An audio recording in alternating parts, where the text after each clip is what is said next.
Perry in there in place of Pat Thomas, who's been starting. Ball was perfectly thrown, and you'll see him stride it out. Dance on them, Gene. Dance or not, but they are coming out throwing. He's putting him man-to-man. That's Allen Ellis, number 48 over there with it. Somehow he just got inside. The ball was thrown over there. Exactly the same pattern. You'll see him come down and give a little outside move again to Rod Perry. The ball was a little underthrown, but thrown just right. You saw him come back up, make that leap. Perry missed it by a foot. Look at the protection that he had to start this thing always. Avellini comes back, fakes, steps up into his pocket. I don't think he can throw it much further than that. He hung it up there, and again it was Rod Perry. Oh, yeah. Right ahead is Phillips. Rod Phillips. Get to the outside, I guess.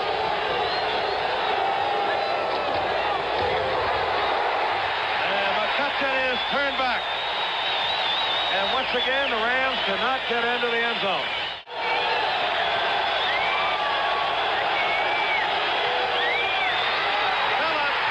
Touchdown. Oh, no. Great goal line stand, Bears. They did stop them up. They did. But a good effort by the entire front defensive line of the Bears. There's Hicks. And look at that Fensick. He's the guy that came in and break for the Rams, Frank, because this ball was not well thrown. You can see him back there. They've got it pretty well covered. Let's see what Ellis is doing. Yeah, he ran all over him.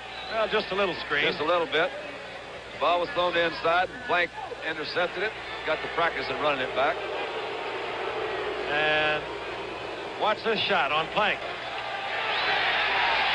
He's got up. Wrong one again. Oh my gosh. Into the hands of Doug Plank. Plank says, this one I'm going to keep it. Don't anybody push, hold, shove, or nothing. I got me another interception. And Plank gets the Bears out of trouble once again. And this time there are no flags. The Bears have the football. Now the Bears are going to have the wind at their back. He had Terry Nelson. You see right there going across. He's got Terry open there for a while, but he's going down deep all the way. I don't believe he ever took a look in the middle, because that Plank was right there just playing the middle field. So the Bears once again out of trouble. They'll have a 1st and 10 when we return at their own 27-yard line. Look at him turn back on the inside. Good block right there. And look at Sorey, 69 out front. And look at Sweetness move. Sorey took out Elmendorf. In comes Bob Thomas. He's 4 or 5 on this year. He was 12 of 25 last year. 34-yard attempt. All right. Down the middle. I don't have to tell you, the Bears have taken the lead.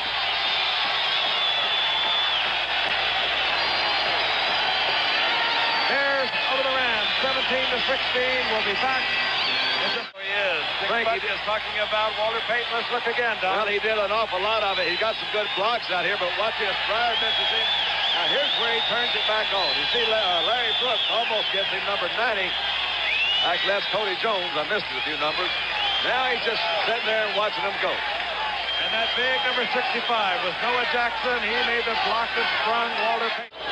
Rams are coming. Look out. Isaiah Robinson blitz. Avellini got away. Hangs it up in the end zone. He caught it. Holy cow. It is Greg Lotta. Touchdown Bears. Oh, boy. Bob Avellini somehow got away from Isaiah Robinson on the blitz.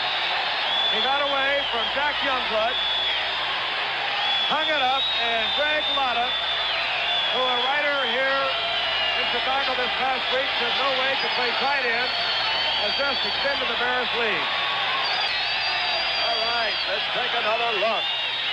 The Rams brought everything. There's Isaiah Robinson. He moves to the outside. You see Youngblood coming up, threw it as far as he could. And look at this jump. Right over Monty Jackson. Monty Jackson, 5'11". Avellini paid for it, Don. Let's watch the shot he took. Jack Youngblood lays it on him. A conversion is good.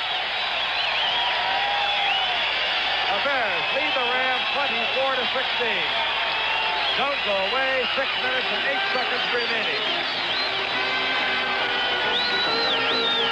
A lot of pressure back there. He's trying to hit over the middle of Charlie Young. Oh, he played it great. Great defensive play is right. That ball was not that badly thrown. It's kind of gone hushed. Good protection.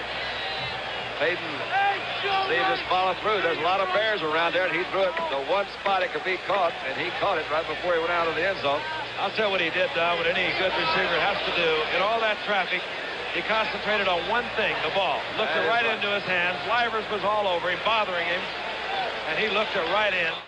Peyton, the leading rusher on the night, 135 yards. A great show by the Chicago Bears, who, like Dick Butkus said, always play well on Monday night, and indeed they did tonight. Starting upset. The Bears over the Rams, 24-23. Final seconds tick away, and the fans love it. Joe Namath leaving the field.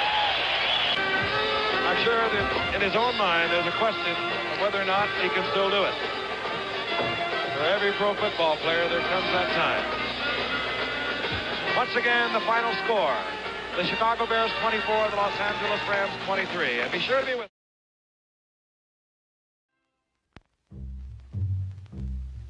Though many experts had predicted a bright season for the Bears, the road that led to Texas Stadium was a difficult one. Chicago lost 5 of its first 8 games, and the dreams of summer had given way to nightmares.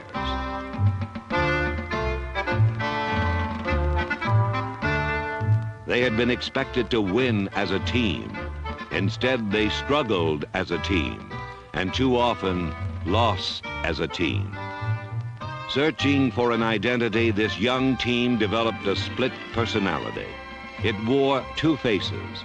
The Bears seemed unable to decide which one they would wear at season's end.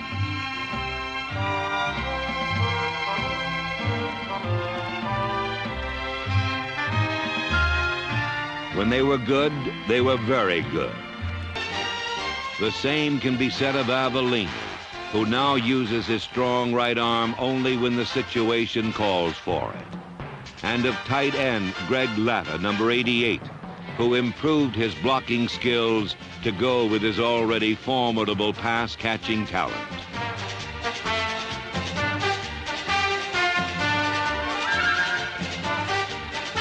Avellini and Latta would play a major role in the Bears' uphill climb to the playoffs.